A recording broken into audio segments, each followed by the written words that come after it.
ድምጻዊ አቤል ሙሉጌታ ከዓለማዊ የሙዚቃ ማለትም የዘፈን ዓለም ሙሉ በሙሉ መውጣቱንና ወደ ክርስትና እምነቱ ወይም ወንጌል መመለሱን በይፋ አስታውቀዋል። እዚያውን አንዳንዴ ለምን ወጥተህ እንደዚህ መናገር አስፈለገ ለምን ነው የምትናገረው የሚል ሰው ሊኖር ይችላል። እዚህ ማለት ነው እንደዚህ የሚያደርግ ለራሱ ነው ምናምን ይችላል። ግን በአብዛኛው ሰው በዚህ ጊዜ በቃ ተጨንቆ ነው ያለው። ብዙ ነገር ኖሮት ሀብት ሊኖረው ይችላል። በጣም ብዙ የምናገራቸው ታሪኮች አሉ። በጣም ብዙና ሰላም ጤና ይስጥልኝ። እንዴት ናችሁ? such a beautiful day። ዛሬ ደግሞ የምንነጋገረው እምነታቸውን ስለሚቀይሩ ሰዎች ነው። ሰበር ዜና 52 ኮሌጆች ተሰርዘዋል። 52ቱም ኮሌጆች ከዚህ በኋላ ምንም አይነት ትምህርት እንዳይሰጡና እንዲያቋርጡ በዚህ ሰዓት ትዕዛዝ መተላለፉ ነው እየተነገረ የሚገኘው። ሰላም ውድ የዩቲዩብ ቻናል ተከታታዮች እንደምናችሁ። በባለፈው ቪዲዮ ዘናፈታ እንዳላችሁ ተስፋ አደርጋለሁ። ዛሬም በአዲስና በአነጋጋሪ ቪዲዮዎች ተከስቻለሁ ማለት ነው። ቀጣዩን አብረን እንከታተላለን። ወደ ቪዲዮ። ሚስ ቤሪ ሸርተፈሪ ጣፋጭ እንደ እንጆሪ ሽታሽ ደግሞ ሮዝመሪ ከግቢው በሙላ የውበት ፊት አውራሪ ሚስ ቤሪ። እኔ ምንሽ ፊዚክስ አስተማሪ እንደሆንኩ ታውቂያለሽ። ስሌት ምናምን ይጠይቃልኛ እና ስለ ውበትሽ ላሰላ በሬሽዮ ስኬሉን እንትን ልላልኩና ከስኬል ያፈነገጠ መልክ ነው ያለሽ። ስርዓተ ቢስ ውበት ነው ያለሽ። መረን የለቀቀ ውበት ነው ያለሽ። ዊጋጥ ወጥ ነው መልክሽ። ዶክተር ተፈሪ እንዳይሰማን ስፖርት አስተማሪ ተይ እንጂ ሚስ ቤሪ እኔን ማወዳደር ከስፖርት አስተማሪ ይኸውልሽ በተመስገን እንጀራ አልገባም ብዬ ነው እንጂ ፊዚክስ እና ስፖርትን በተመሳሳይ ሰዓት ማስተማር የምችል ሰው ነኝ። ይኸውልሽ ይኸው ተማሪን ሰብስቦ ገመድ ማዘለል ቁም ነገር ሆኖ ነው። ተይ እንጂ ሚስ ቤሪ ይኸውልሽ ደሞዝ ደግሞ እንደምበልጠው ታውቂያለሽ 4-5 እጥፍ። አትዳፈር ተፈሪ ደግሞ የሚያወራኛል ዳይሬክተሩ መሀሪ። በእውነት ዳይሬክተሩ መሀሪ ጡረታ የወጣ ሰው ምን ያደርግልሻል? ማለት በጣም ጥሩ ጥያቄ ነው። ይኸውልሽ ዳይሬክተርና ሙያ ማለት ሰው መንቀሳቀስ ሲያቀተው እንዲሁ አንቺን ለመደገፍ ይሄ ሰውዬ ቤት ቁጭ ከሚል ተብሎ የሚሰጥ ሙያ ነው እንጂ እሳቸውንም ቢሆን ደሞዝ በልጣቸዋለሁ። ያዛው እንዲቀርብሽ ሚስ ቤሪ። እኔ የምልሽ ትንሽ ስለ ፊዚክሱ ቀብ ካለሽ አንቺን ሳስብ ልቤ ወጣ። እስኪ እቺን ስሌቷን ንገሪኝ በሽምጠጣ። እኔ እኮ ብዙም አላውቅም ስለ ሽምጠጣ። ትንሽ ጊዜሽን ልዋስሽ ላስረዳሽ ስለ ሽምጠጣ የፍቅራችን ኬሚስትሪው እንዲመጣ።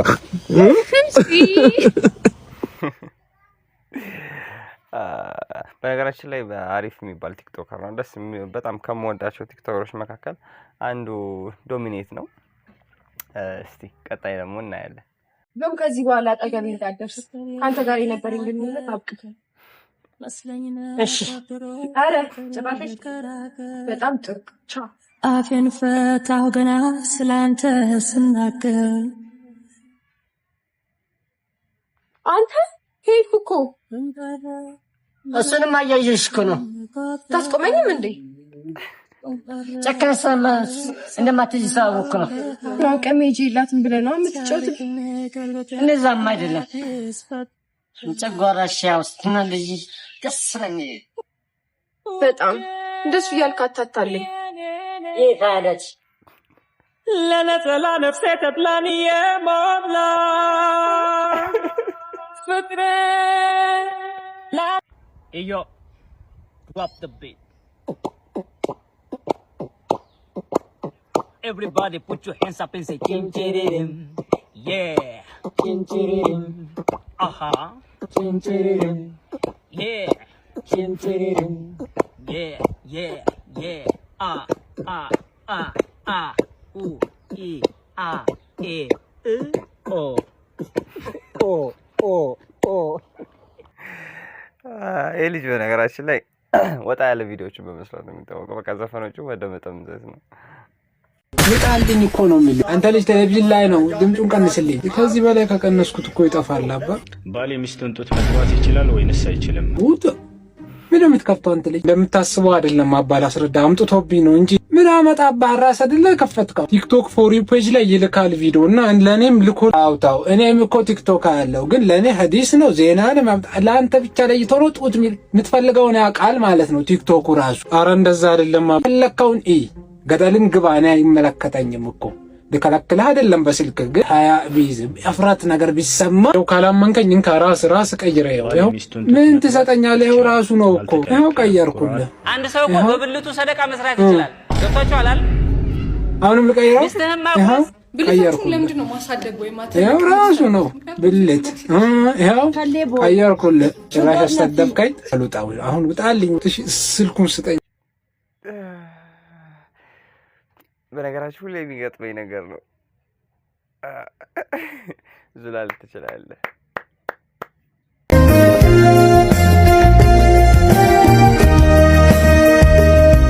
ፋሺ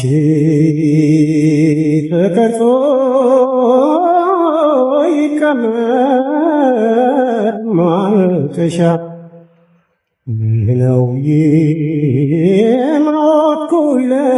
የሞትኩለት የኔ ማስታወሻ። እናት ሄሎ ቶሎ በይ እንጂ ምንድነው እንዴ? ስንት ዓመታችሁ ነው? 5 ዓመት። አንቺ ትኩስ ሬሳ ቢሰጥሽ እንዴ ልትወኝ ነው? የ5 ዓመት ሬሳ መሰብሰብ ያቅትሻል? አጽም እኮ ነው። ንቅል ክትት ዘንቢል አለሽ በዘንቢል ቀጠና 18 እዛው ስራችሁ ቀበሩ። ቆይ ለምንድን ነው ሬሳ ሰብስቦ የተባለው? ሬሳ እንግዲህ አጽም ሰብስቦ የተባለበት ምክንያት ምንድነው? ይሄን ቦታ አንድ ባለሀብት ወደውት ገዝተውታል። ሞል ሊገነባ ነው። ቢዝነስ ሴንተር ሊሆን ነው። በጣም ይቅርታ። ታዲያ ሁላችሁም በየእምነታችሁ አባ እየሰማኝ ነው አይደለ? ሁላችሁም በየእምነታችሁ ጸልዩ። ከእናንተ ቤተሰብ ሙት መንፈስ ጋር ሲጋፋ የሚኖር የለም። ለስራ ለንግድ ነው የሚመጣው ሰው እዚህ ጋር። ሞተም ኖረም ስቃይ ሊተረፈኝ አንተ ለካው ሽማም ነበረ። የራሴ ልጆች ሳያንሱ እኮ ልጆቿ ጥላብኝ ሄደች። በቃ እሺ፣ ሰው ሁሉ አጽም እያወጣ ነው። ዛሬ የመቃብር ስፍራ ልንቀይር ስለሆነ ቀጠና 18 ሊሄዱ ነው። ስለዚህ አንቺም የራስሽን ሰብሰብ አድርገሽ ወደዛ። እሺ፣ በካሽ ነው የከፈለው። አንዳንዱ ትራንስፈር አድርጓል። የትኛው ይሻልሻል? ትራንስፈር ታደርጊያለሽ? አጽም ማስወጫ ግዴታ መክፈል አለ። ገንዘብ ከፍዬ ስላስወጣ። አዎ፣ ባለቤትሽ አይደለ? ስማ፣ የሆነ እንስሳ ነው ብላችሁ ሙዚየም አስገቡት። እኔ ሙት ሲወቀስ ነው ማቀው። ሙት ላይ ትሳለቃለች። ምን አይነት ዘመን ላይ ደረስን ወገን?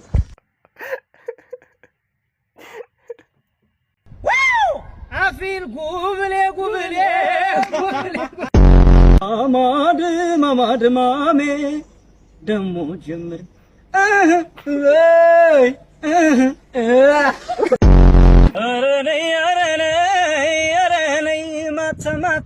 ማታ ልቤ አንቺን አለና ሰላምሽን አጥሻል መሰለኝ እኔስ ምን ላድርግ የኔ ቆንጆ የኔ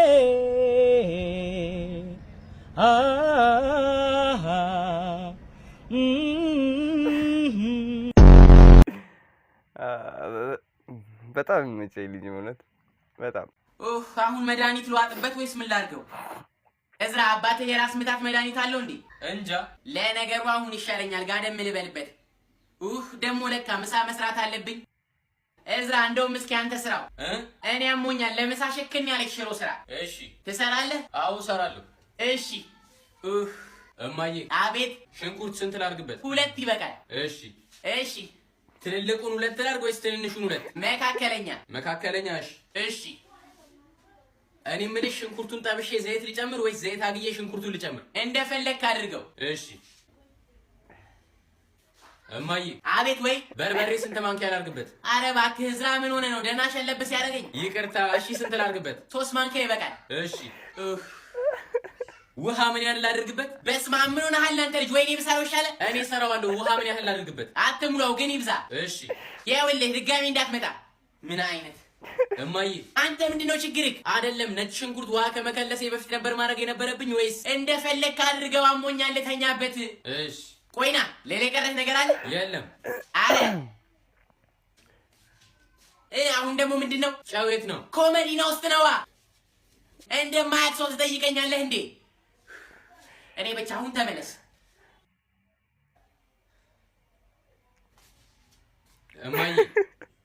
እማዬ። አቤት። ምንድነው? ምን ተፈጠረ? እኔ ነኝ ቃሪያውን በቁመት ነው ወይስ በጎን ምከት? ና አንተ ውሻ።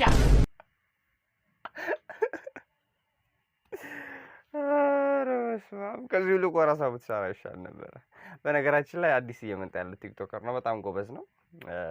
አበረታቱት። አሁን ደግሞ የተዘጉ መንግስት የዘጋቸው ኮሌጆች አሉና እስቲ ለምን እንደተዘጉ አድምጠን እንመለስ። ሰበር ዜና 52 ኮሌጆች ተሰርዘዋል። 52ቱም ኮሌጆች ከዚህ በኋላ ምንም አይነት ትምህርት እንዳይሰጡና እንዲያቋርጡ በዚህ ሰዓት ትዕዛዝ መተላለፉ ነው እየተነገረ የሚገኘው። የተሰረዙት 52 ኮሌጆችም በኢፌድሪ ትምህርትና ስልጠና ባለስልጣን በኩል እየሰረዘ እንደተደረገ ነው እየተነገረ የሚገኘው። ምክንያቱም ደግሞ ከዚህ ቀደም በዳግም ምዝገባው ላይ ባለመሳተፋቸው እንዲሁም በተጨማሪ ደግሞ እንዲሳተፉ የተለያዩ በደብዳቤ በስልክ በየቀረበላቸው ጥሪ ችላ በማለትና ሄደው ድጋሚ ምዝገባ ባለማድረጋቸው ምክንያት እንዲሰረዙ መሆኑ ነው እየተነገረ የሚገኘው። ከዚህ በኋላ እነዚህ 52 ኮሌጆችም ህጋዊ አይደሉም። ስለዚህ በዛ ኮሌጅ ውስጥ የምትማሩ እንዲሁም ደግሞ ለመማር ያሰባችሁ ሰዎች አስፈላጊ ሆኑና ሌሎች አማራጮችን እንድትጠቀሙ ጭምር መልእክት ማስተላለፍ ፈልጋለሁ። እነዚህ የተከለከሉት ኮሌጆች የትኞቹ እንደሆኑ ማወቅ የምትፈልጉ ከሆነ ቴሌግራም ቻናሌ ላይ ሙሉን ፖስት አድርጌላችኋለሁ። የተሰረዙት 52 ኮሌጆች ላይ የምትማሩ ሰዎች እንግዲህ ሙሉ ለሙሉ ከዚህ በኋላ ማለት ነው ህጋዊ አይደለም፣ ሙሉ ለሙሉ ፍቃዳቸው ተሰርዟል። ሄዳችሁ ቴሌግራም ላይ የትኞቹ እንደሆኑ ማየት ትችላላችሁ። በዚህ ስም ወይም ደግሞ ባዮ ላይ የቴሌግራም ሊንኬን አስቀምጬላችኋለሁ። በሌሎች መረጃዎች በድጋሚ መልሳለሁ። እንዲሁም ይህ ቪዲዮ ለሚያስፈልገው ጓደኛችሁ ሼር አድርጉለት። መልካም ቀን ይሁንላችሁ። ያው እንደሰማችሁት ነው የተዘጉት ኮሌጆች የተዘጉት መንግስት ያስቀመጠላቸውን የመመዝገቢያ ጊዜን ባለመጠቀምና በተደጋጋሚ ማስጠንቀቂያ ቢሰጣቸውም ያው መመዝገብ ስላልቻሉ ተዘግተዋል ማለት ነው። ኢሽታጌነ ሻቡ ሽንጮጌ እርሻቤንጽ አይ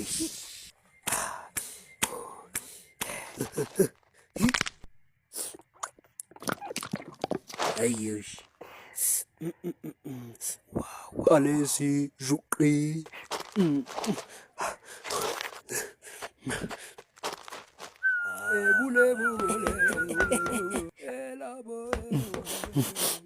አንጂና ኤዋ አናጢንቲ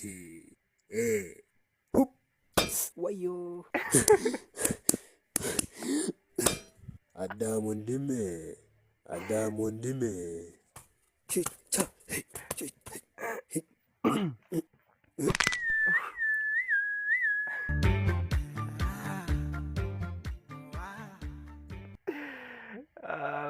ትችላላችሁ።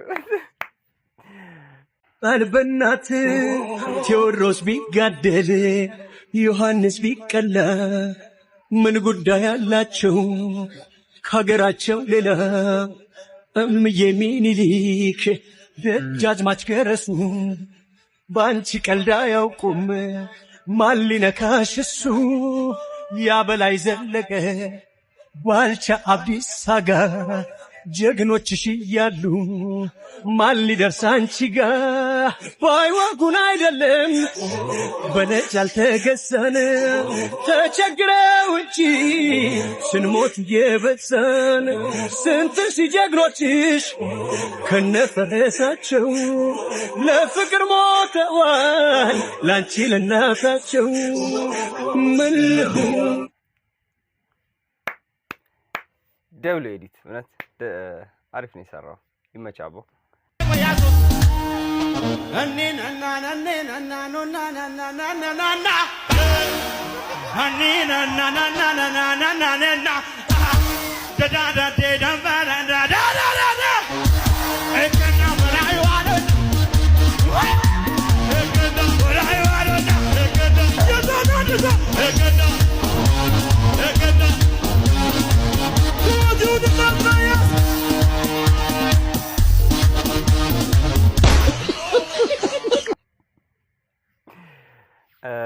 አሁን ደግሞ ቀጣይ የምናየው ሁለት አርቲስቶች ያው ሃይማኖታቸውን እንደቀየሩ ይታወቃል። እነማን እንደሆነ እንሰማቸዋለን ማለት ነው። ድምፃዊ አቤል ሙሉጌታ ሙዚቃ ላይ ወረደበት አይገልጸውም፣ ወረደበት። ድምፃዊው ሙዚቃ ካሁን በኋላ አቁሜያለሁ ብሏል። በዘፋኝነቱ ህይወት ላይ ግን ከባድ የሆነ ትችት ሰንዝሯል። መረጃውን በአጭሩ አቀርብላችኋለሁ። ድምፃዊ አቤል ሙሉጌታ ከዓለማዊ የሙዚቃ ማለትም የዘፈን ዓለም ሙሉ በሙሉ መውጣቱንና ወደ ክርስትና እምነቱ ወይም ወንጌል መመለሱን በይፋ አስታውቀዋል። ድምፃዊው መጋቢት 21 ቀን 2018 ዓመተ ምህረት በማህበራዊ ገጹ ባሰፈረው ሰፊና ስሜታዊ መልእክት ውሳኔውን ከማሳወቅ ባለፈ እስካሁን ሲንቀሳቀስበት የነበረውን የሙዚቃ ኢንዱስትሪ በከፍተኛ ሁኔታ አብጠልጥሎታል። አቤል ዘርፉን ቆሻሻ የውሸት መልክና በውስብስብ አጋንንታዊ አሳር የተያዘ ሲል የገለጸው ሲሆን ዓለማዊ ዘፋኝነት ከስካር ጋር ፈጽሞ የማይነጣጠል መሆኑን በመግለጽ በዘርፉ ላይ ያሉ የቀድሞ የሙያ አጋሮቹም ይህንን ዓለም ትተው እንዲወጡ ጥሪ አቅርቧል። ይህ የአቤል እርምጃና መግለጫ በኪነ ጥበቡ ማህበረሰብና በተከታዮቹ ዘንድ የተለያዩ አስተያየቶችን ፈጥሯል። በአንድ በኩል የእምነቱ ተከታዮችና የሃይማኖት አባቶች የወሰደውን እርምጃ በከፍተኛ የደስታ ስሜትና የጠፋው ልጅ ተገኘ በሚል አቀባበል የተቀበሉ ሲሆን፣ በሌላ በኩል ግን ድምፃዊው ለዓመታት ሲተዳደርበትና ስም ሲያተርፍበት የነበረው ሙያም በአጠቃላይ አጋንንታዊና ቆሻሻ ብሎ መፈረጁ የሙዚቃ ኢንዱስትሪውን አጠቃላይ ገጽታ በጥቁር ቀለም የሚቀባና ሚዛናዊነት የጎደለው ትችት ነው የሚሉም ወገኖች አልጠፉም። በመግለጫው ላይ ጎልቶ የወጣው ሌላው ነጥብ ደግሞ አቤል በዓለማዊው ዓለም ውስጥ እያለ የጻፈው መንፈሳዊ መዝሙር የሚመለከት ነው። ድምፃዊው በ2003 ዓመተ ምህረት በራሱ አገላለጽ በእሪያ ሰፈር ማለትም በጨለማው ዓለም ሆኖ የአባቱን ቤት በናፈቀበት ወቅት እሰይ የተሰኘውንና በዘማሪ በረከት ዓለሙም ተዘምሮ ከፍተኛ ተወዳጅነትን ያተረፈውን መዝሙር መጻፉን ይፋ አድርጓል። ከዚህም በተጨማሪ ከ2005 እስከ 2007 ባለው ጊዜ ውስጥ ዓለማዊ ሙዚቃን አቁሞ እንደነበር ነገር ግን በድጋሚ ፈተና በስቶበት ወደ ዘፈኑ ዓለም ተመልሶ እንደነበር በግልጽ አምኗል። ይህ ታሪኩ አሁን የወሰደው የንስሐና የመመለስ ውሳኔ ምን ያህል ጽናት ይኖረዋል የሚል ጥያቄን በአንዳንድ ታዛቢዎች ዘንድ ማስነሳቱም አልቀረም። ከዚህ ሁሉ መንፈሳዊና ስሜታዊ ትርክት ጀርባ ግን ግልጽ የሆነ የሚዲያና የኮንቴንት ዲስትሪቢዩሽን ስትራቴጂ አብሮ ታይቷል። አቤል ይህንን የለውጥ ምስክርነት በሰጠበት ዕለት አዲስ በከፈተው የዩቲዩብ ቻናል ላይ 2 አዳዲስ መንፈሳዊ መዝሙሮችን ከቀኑ 11 ሰዓት ላይ እንደሚለቅ ለተከታዮቹ አሳውቋል።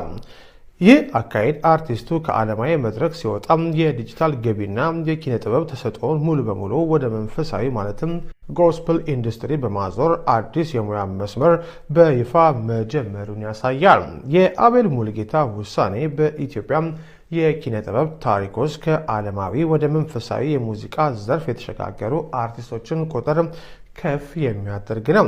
ይሁን እንጂ የሰነዘረው ከባድ ትችትና የለውጡ ሂደት በቀጣይ በሚያወጣቸው ስራዎችና በሚያሳየው ጽናት የሚመዘን ይሆናል። እንግዲህ እንደሰማችሁት ነው። ያው ከዚህ በፊትም በእምነቱ የቆየ ቢሆንም በዛ እምነት ላይ የነበረ ቢሆንም ነገር ግን ያው ሙዚቃዎቹ ላይ ነበር ሲሰራ የነበረው። አሁን ግን ሙሉ ለሙሉ ዘፈኑን አቁሞ ወደ እምነቱ ተመልሷል ማለት ነው። ሌላኛው ደግሞ ሃይማኖት ቀይር ያለው የተናበለው የተናገረ አንድ ሌላ አርቲስት አለ። እሱንም አይተን ሰምተን እንመለስ እና እንደዛ ነው እላችኋለሁ። አሜን አሜን። እና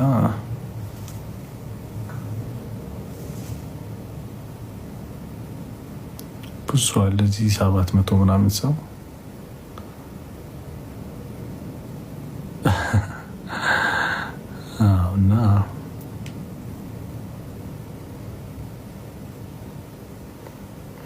እና ለምን እንደዚህ አሁን አንዳንዴ ለምን ወጥተህ እንደዚህ መናገር አስፈለገ? ለምን ነው የምትናገረው የሚል ሰው ሊኖር ይችላል። እዚህ ማለት ነው እንደዚህ የሚያደርግ ለራሱ ነው ምናምን ይችላል። ግን ያው በአብዛኛው ሰው በዚህ ጊዜ በቃ ተጨንቆ ነው ያለው። ብዙ ነገር ኖሮት ሀብት ሊኖረው ይችላል፣ ዝና ሊኖረው ይችላል፣ ግን የውስጥ ሰላም የለውም። እና ያው የውስጥ ሰላም የሚሰጥ ሌላ ነገር አለ። እኔን የሰጠኝን እሱን ለመናገር ነው የውስጥ ሰላም የሚሰጣልና አይ ነው ብዙ ነገር ሊበላሽ ይችላል ምናምን I don't care። ከዚህ በኋላ ገና በጣም ብዙ የምናገራቸው ታሪኮች አሉ። በጣም ብዙ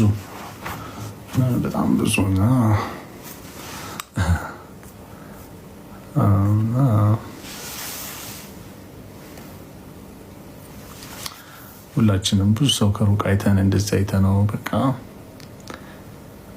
ምን ብለን ሰዎች ላይ የሆነ በቃ የተመቸው የሞላለት የተሳካለት ምን የሚመስሉ ሰዎች ያው ብዙ ጊዜ ከውስጣቸው ጋር ሰላም የላቸውምና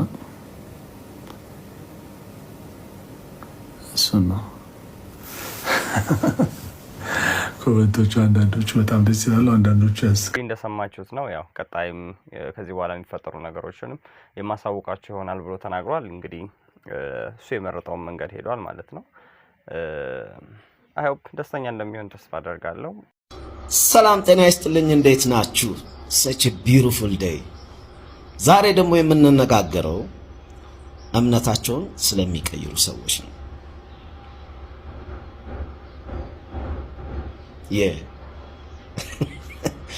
በተለይ ደግሞ ሙዚቀኛ ሆነው ወይ ድምፃውያን ሆነው ከኦርቶዶክስ ቤተ እምነት ወደ ፕሮቴስታንት ቤተ እምነት የሚቀይሩ ማለት ነው። እኔ እንግዲህ በፋሚሊ ሁለቱም አሉ፣ ፕሮቴስታንትም አሉ ኦርቶዶክስም አሉ። so I don't have any problem። የኔ ዛሬ ውግንነት ከሙዚቃ ጋር ከሙዚቃ አንፃር ነው፣ ሙዚቀኛ ከመሆን አንፃር ነው። እነዚህ ሰዎች እነዚህ ድምፃውያን እምነታቸውን ሲቀይሩ ብዙ ጊዜ የሚሰጡት መግለጫ ነው የሚገርመኝ። ጥልቅ ውስጥ ነበርን ነው የሚሉት። የትኛው ጥልቅ ነው? እኮ ሶ ለምሳሌ ፕራይም ታይማቸው ላይ ደግሞ አይደለም የሚቀይሩት እምነታቸው። ፕራይም ታይም ማለት ለምሳሌ ዘፈን አድርገ ዘፈኑ ታውቆ አልበም ሊሆን ይችላል ሲንግል፣ ከዛ ቱር ትወጣለህ። ያኔ ነው ትኬት እንትን ሙሉ ተችሎ ነው። ሰው ደግሞ በጣም በቃ ፍቅሩን አፕሪሺዬሽኑን ያሳያል እዛ አብሮ አንተ ጋር ምናምን። ያ በቃ የሚያጓጓው ታይም ከፍ ይላል ዝቅ ይላል፣ ከዛ ደግሞ ከፍ ይላል። እንደዛ ነው አካሄዱ። እዛ ታይም ላይ አይቀይሩ። ያቺ ክሬሟ ታይም ላይ ዝቅ ጅው ሲል ነው እና ብዙ መውጣት የማይችሉት ከመሰላቸው ይቀይራሉ እና ጥልቁ ነው ይላሉ። አሁን በዚህ ጊዜ በጣም አስቸጋሪ ሆኖ ምን እንደሆነ ታውቃላችሁ? ፈጣሪን ከማሳመን ይልቅ የሰው ልጅ ማሳመን ነው ከባድ ነው። ቪዲዮ ይሄን ይመስል ነበረ። ሁላችሁም በቪዲዮ እንደተዝናናችሁ ተስፋ አደርጋለሁ። ቻናሌንም ሰብስክራይብ ማድረግ እንዳትረሱ፣ ላይክ ኮሜንት ማድረግ እንዳትረሱ። ለወዳጅ ይሄ ቪዲዮ ተመችቶኛል ያላችሁትን ቪዲዮ ለጓደኞቻችሁ ሼር በማድረግ ቪዲዮን ቻናሌን አበረታቱልኝ። ቀጣይ በሌላ ቪዲዮ እስከምንገናኝ ቻው።